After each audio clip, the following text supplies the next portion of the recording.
Welcome to Betrayed and Broken S. Enjoy watching, we hope you will have fun with us. It was supposed to be just another quiet summer afternoon.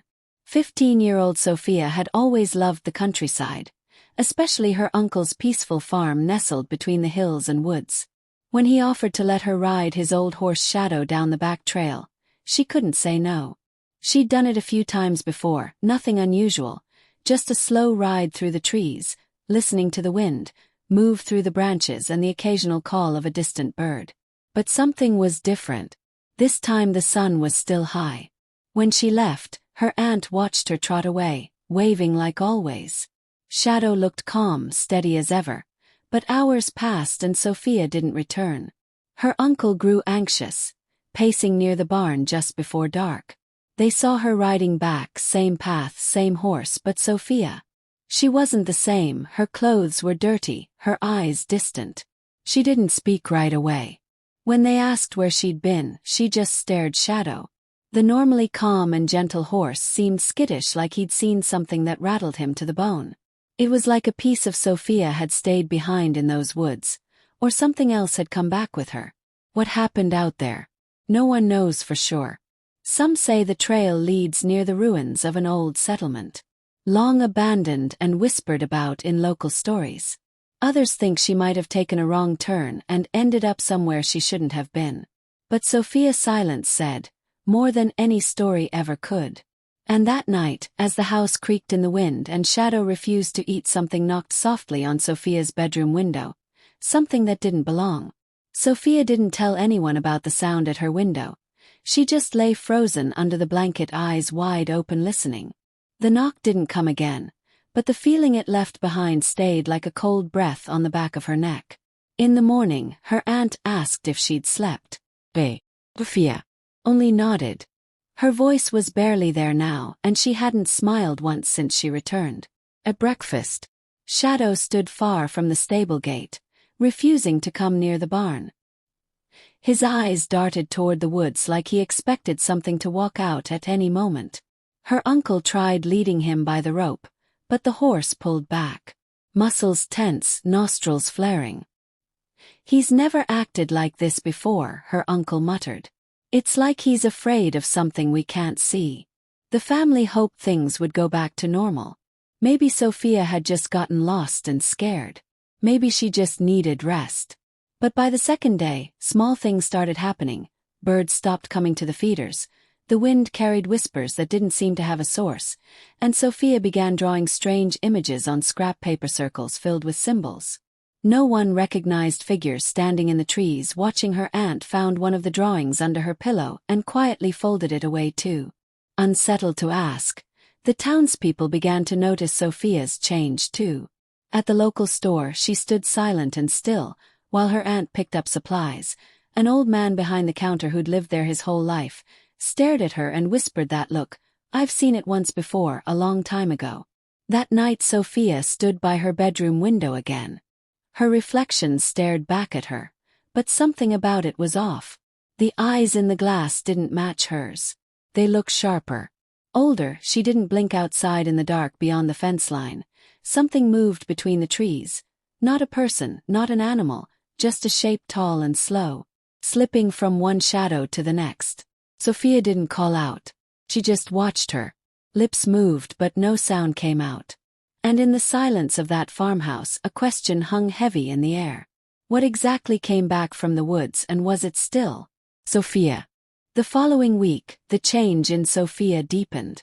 She spoke only when spoken to, and even then her words felt rehearsed, like she was repeating something she'd been told. Her aunt tried to comfort her, sitting beside her at night and asking gentle questions. But Sophia just stared at the ceiling, eyes unmoving. She wasn't crying, she wasn't scared, it was worse. She seemed empty. Her uncle, uneasy but practical, began asking neighbors if they'd seen anything strange in the woods recently. Most just shook their heads, but one woman, a widow who lived alone near the hills, mentioned something that chilled him. "There's an old clearing out there," she said. "Been there longer than any of us. My father told me never to go near it, said folks who wander into it don't always come back the same." Meanwhile, in town, the old man from the store showed up at their door one evening, holding an old photo in his shaking hands. In the faded picture was a girl no older than Sophia, standing beside a horse near the same trail. "That's my sister," he said softly. "She vanished for 3 days. When she came back, she couldn't speak, wrote symbols on the walls. My parents sent her away. She never came back." Sophia's aunt and uncle didn't want to believe it, but the similarities were too strong to ignore. They began watching her more closely, keeping the doors locked at night, but even inside the air in the house felt wrong. Cold drafts with no source, lights flickering without reason, and the sound of distant hooks echoing long after Shadow had been locked up. One night, the aunt woke up to find Sophia standing at the foot of their bed, her eyes wide open, her hands covered in dirt. She whispered, "They're calling again." When asked who, she didn't answer, she just turned and walked back to her room. Later that night, Shadow was found outside his stall, even though the gate was still latched. His coat was damp, his eyes wide. With fear, he refused to go near Sophia. Whatever had happened in those woods hadn't just followed her home. It was still with her, and whatever it was, getting stronger by the 10th night. No one in the house was sleeping much. Sophia's aunt kept a Bible by the bed, now whispering prayers under her breath, even though she'd never been religious before. Her uncle stayed up late in the living room. Shotgun across his lap, "Not to hurt anyone," he said. Just in case, but no one really knew what just in case meant anymore. Sophia's drawings had grown more detailed. She no longer used random scraps, she tore pages from books, drew with charcoal she found in the fireplace. Every image showed the same thing, a circle of trees, tall and dead, and in the center a figure with no face. Sometimes it had horns, other times it looked like a person, but twisted like it wasn't meant to be seen. She didn't eat much now, only drank water, and even not like she was doing it out of habit. Her eyes had gone dull, but sometimes they flashed quick, sharp, aware, like something inside her was looking out, watching them. Her aunt tried to throw the drawings away once, but they reappeared on the table the next morning, laid out in perfect order. Then came the sound again. It started as light knocking, always at Sophia's window, always just after midnight. But now it had changed. It sounded more like scratching, long and slow, like nails dragging across the glass. The family had taped the window shut, even moved a dresser in front of it. But the sound kept coming, and Sophia would get up every time, walk to the window and stand there, staring through the gap in the curtain. That night the power went out, the house fell into complete darkness. No wind, no crickets, just silence. Her uncle lit a lantern, and the flame flickered violently in its glow. They saw Sophia standing in the hallway, her face pale and still, her feet bare and covered in mud. She held a twig in her hand shaped like a symbol from her drawings. Outside, Shadow screamed. It wasn't a normal neigh. It was a horrible, panicked cry that cut through the silence like a knife. The family rushed outside, the lantern shaking, the wind suddenly howling from nowhere. In the distance at the edge of the woods, lights were moving, dim and white, flickering like fireflies, but too large, too steady, and between the trees something stepped forward. Not fast, not slow, just steady. It was coming. Sophia didn't move. As the figure in the woods stepped closer, her aunt grabbed her by the shoulders, trying to pull her away from the open yard. But Sophia's body went stiff, like her feet were rooted to the ground. Her eyes were wide, not scared, but almost calm, too calm. Her uncle raised the lantern, the flame guttering in the wind, trying to see what was out there. At first it looked like a person, tall, dressed in shadow, no clear features, but as it came nearer, the shape began to blur like smoke in the dark. Its arms were too long and its head tilted in a way that no human head should tilt. Then the lights in the trees began to spin. Not randomly, but in a slow, perfect circle, like they were part of some ritual. The symbols Sophia had drawn suddenly made sense. Her aunt gasped, recognizing one of them, glowing faintly on the dirt just a few feet from where they stood. It hadn't been there earlier. Suddenly, Sophia whispered something under her breath.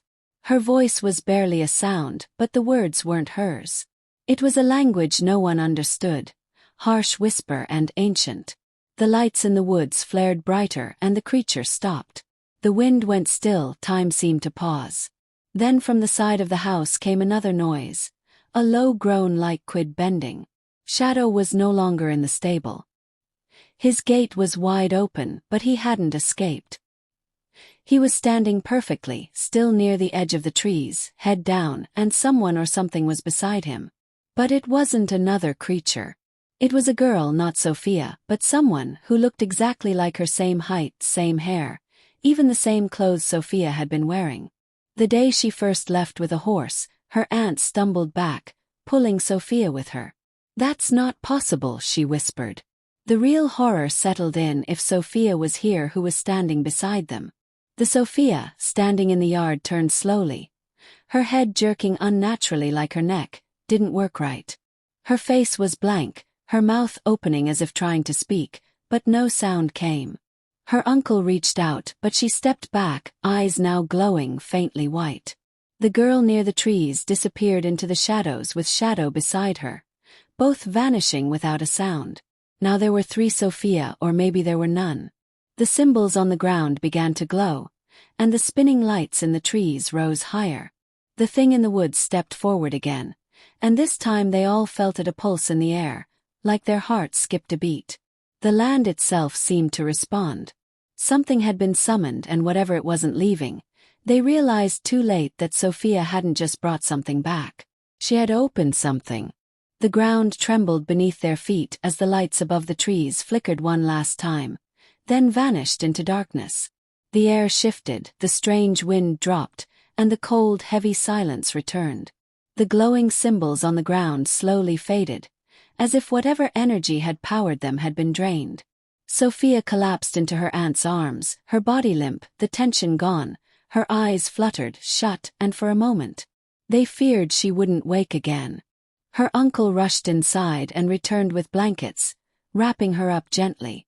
No one spoke as they carried her back into the house. The woods behind them had gone, still again, but not peaceful, just waiting. The next morning, Sophia awoke. She didn't remember much, only that she'd heard a voice in the trees, soft and sad, calling her by name. She thought she'd followed a deer off the trail. After that, it was all pieces, cold air, strange lights, a circle of trees. But the other girl, the one who looked like her, she didn't remember her at all. They never found the second Sophia or Shadow. They searched the woods for days, called in neighbors, even filed a police report. Nothing. Just the faint smell of burned wood where the symbols had been, and a patch of earth that refused to grow anything. Over time, Sophia returned to herself. Her eyes lost the glassy stare. She laughed again, played again, helped her aunt cook like she used to, but some things were different. She avoided mirrors. She never went near the back trail, and at night she always made sure her windows were locked and covered. Even in summer years later, people still whispered about that week. About the strange lights, the drawing of symbols, the girl who went into the woods and came back changed.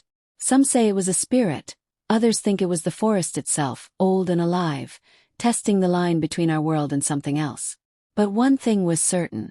Sophia had opened something that was meant to be touched, and even though the door had closed, something on the other side now knew her name. Don't forget to subscribe to the channel, like, and leave a comment. If you enjoyed this story, this will help us create even more exciting stories just for